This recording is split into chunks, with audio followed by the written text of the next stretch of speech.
Hi, Rick here from Pedal Preservation. Quickfire video on how to service your bike quick and easy. So as always, we want to start off with a full M check. So we start off with wheel bearing, grabbing the wheel, giving a wee wiggle there, no play. The actual head bearings, absolutely fine there. Down to the bottom bracket, nothing there, feels smooth as you like. Up to the seat post, I have already checked the seat post because I had to raise it to get it in the stand, so that's good. Then back down to the back wheel bearing, absolutely solid, absolutely sound. So this is a good bike for doing a service. So first things first, we want to give all the grip shifters, the shifters and the brake levers a little lube. This bike actually feels pretty damn good already, but you know what? We're just going to do it in the back of the shifters. Actually not bad access on these ones. So we give the brakes a wee wiggle, feeling good. Ooh, wee bit gummy on that one, so it's probably cables, which we will be lubing all the cables. So next thing we need to do is disconnect our brakes. So we'll pop them out and then pop out the back one. And then we want to go in for a quick lube. So I usually just put my hand at the back just so I'm not spraying oil over the actual rim.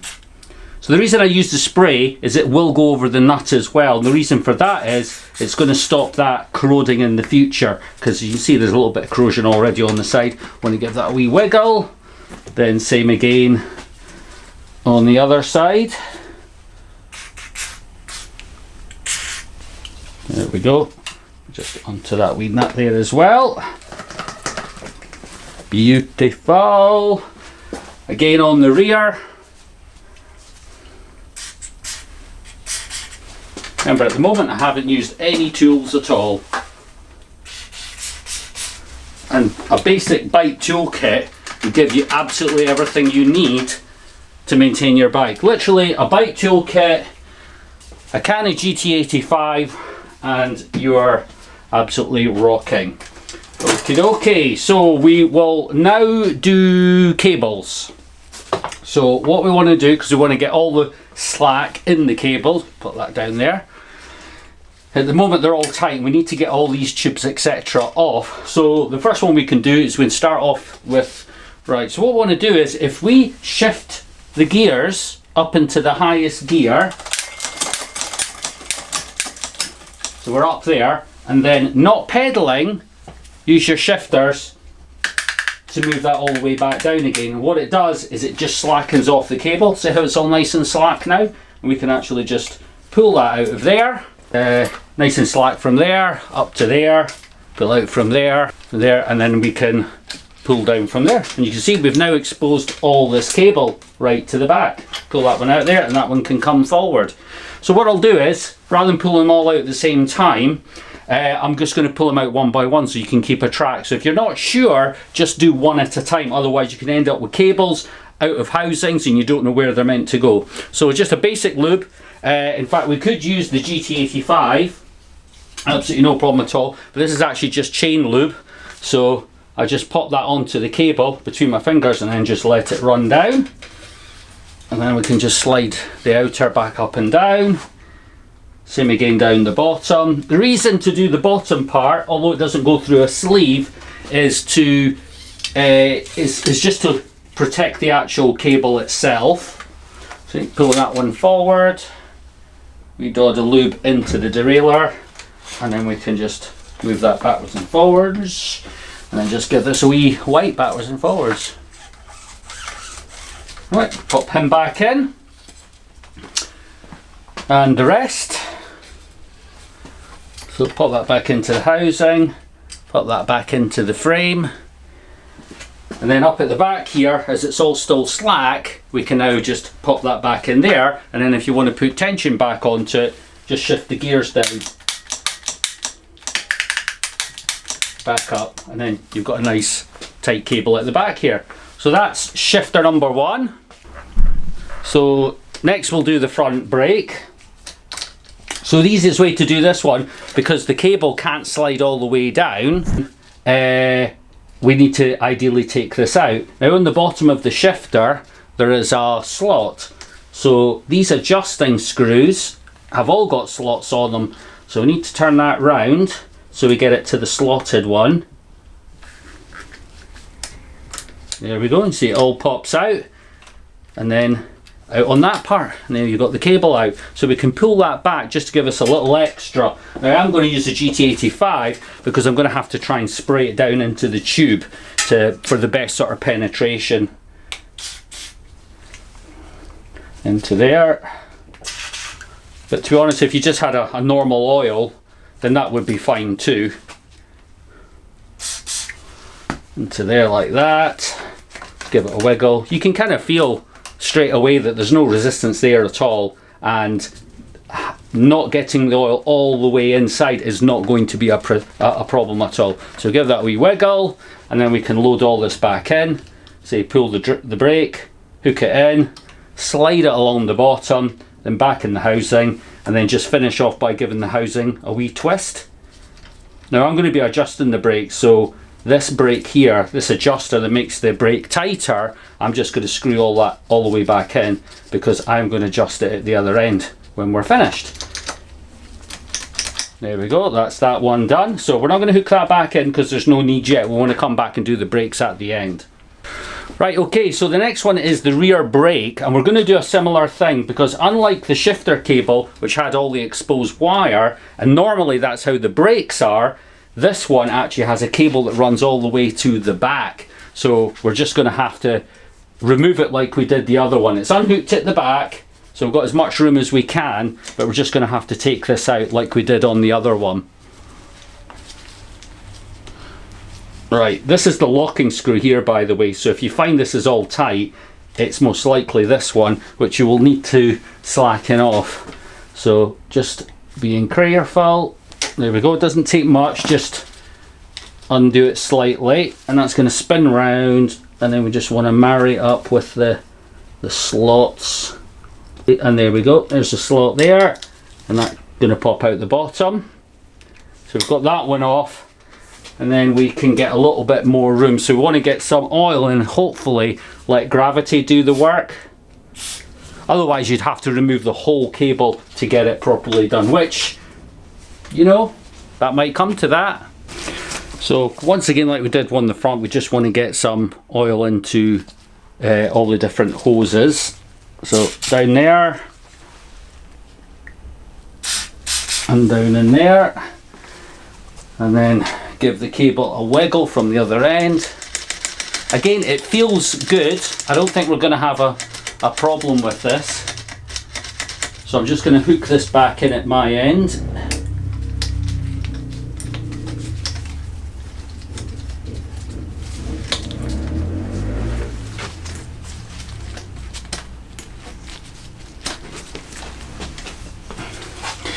A bit more oil in there. Right, okie dokie. So unhooking to get this cable all slack, all we have to do is just shift the shifter into the smallest gear, so in the smallest one in here, and then when we pull the shifter towards us, it's going to make get the shifter shifting the gear into the smallest cog on smallest chainring here. When we pull this towards us, it's going to make the cable all slack, which in turn is going to allow us to pop it out of the housing. So house out at the top, you see we can pass the outer all the way to the bottom underneath, and then once again a little bit of oil, you just run that down and just smooth that up and down, and then back in to the housing, load it back in here, pull it up. You might find you might have to maneuver the chain up as well when you're putting that back in, just to give you a little extra slack. Boom, now that wasn't back in. So let's feel if it's shifting any better. Oh, now my hands are all oily. Right, that's not shifting well. All sorts going here. That's middle gear. Definitely something afoot. We're getting no further up. Might just be the limit screw. Somebody may have adjusted it so it didn't go into the top one. But you know what? That's for the end of the video. We're not going to get into that just yet. For this job, we just need a Phillips screwdriver. So the issue we have here is when I pull the brakes on, you can see one lever is moving more than the other. The reason for this is there's a spring on each side, and if the spring tension's not even, what will happen is one brake lever is doing all the work and the other one's not moving, and you're going to get wheel rub and you will get irregular wear on your pads as well.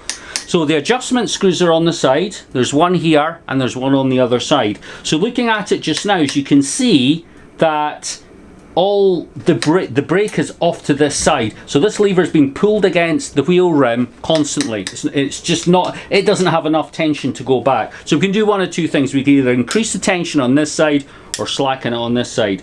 So what we're going to do, we're going to slacken it on this side. Now you can just start pulling the brake lever and then just do a quarter turn at a time, and then you'll start to see the other brake lever starting to waken up again.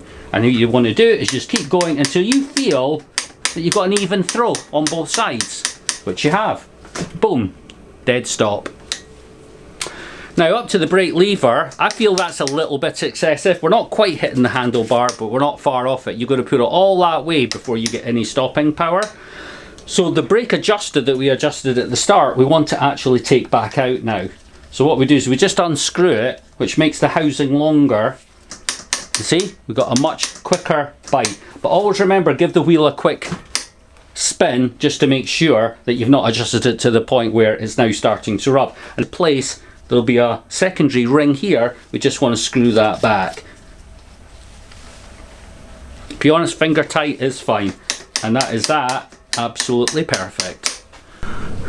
Now the rears are having a very similar affair, as in this one here is getting pulled off towards the other one, so there's not enough tension on this one. We want to pull it back. So once again, in the screw, let's just start pumping those brakes and then slowly turning it, and then you can see the other side starting to waken up.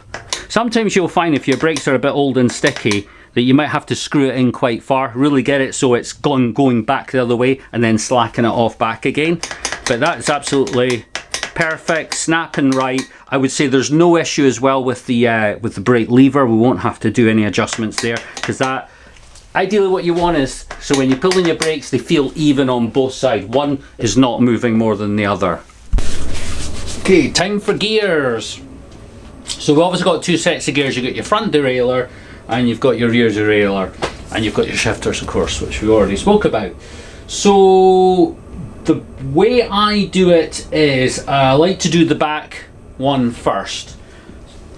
So I will, in fact, no, what I'll do is I'll keep the shot wide so you can see me shifting and you can see the gears as well. So what I'll usually do is I'll put this in the middle gear here on the front. Now you will get a bit of rub on this, but that's okay. We just want to check that this is going up and down okay. So we just spin up. So you can hear a bit of rub at the front now. So that's going up and down without any problem at all.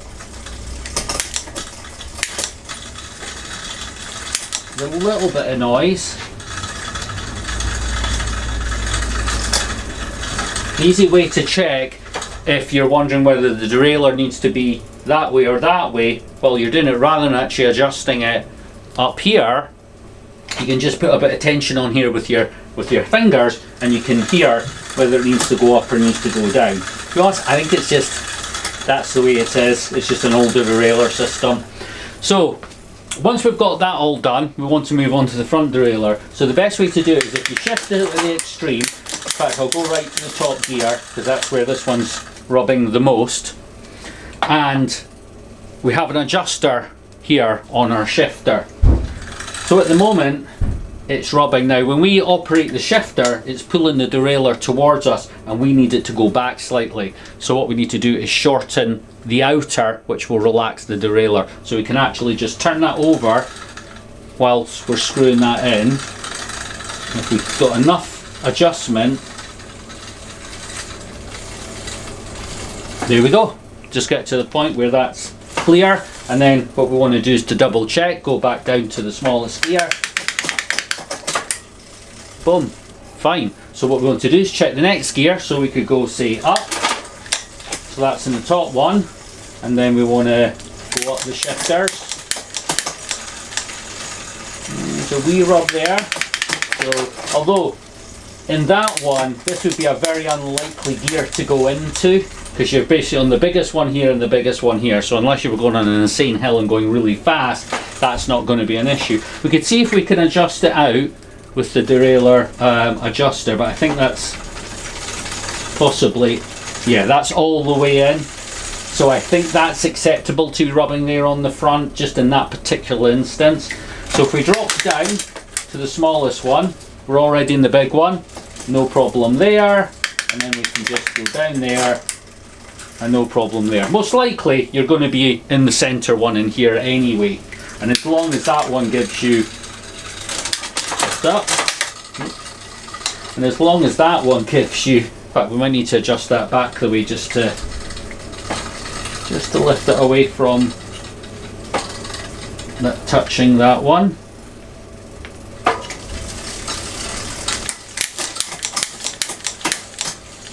There we go, top one, bottom one, just a wee touch.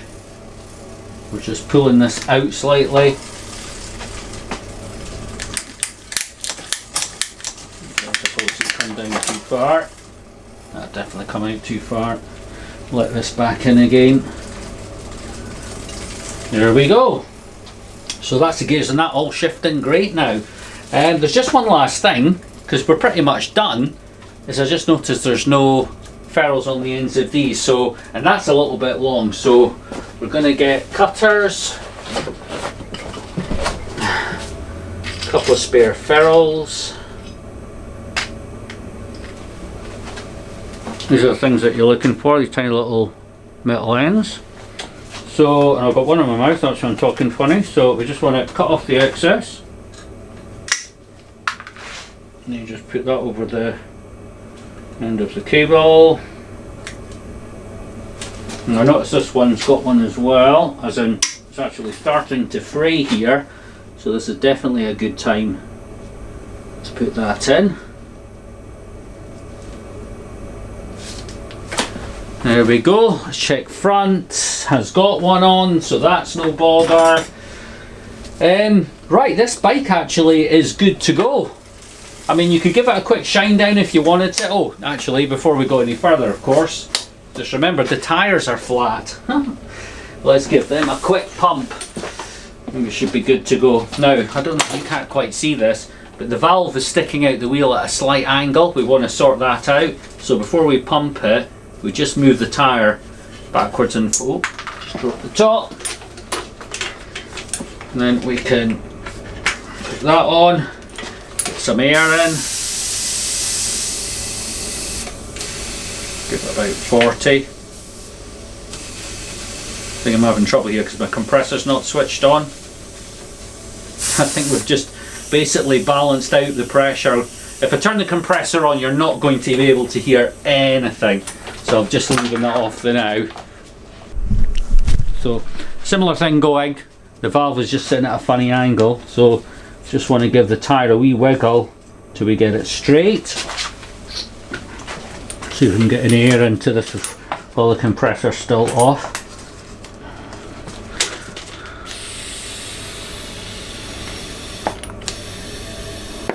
Yeah, so it's 30 is the most I can fit in it now, but I'll go a lot higher, probably go up to about 45 ideally.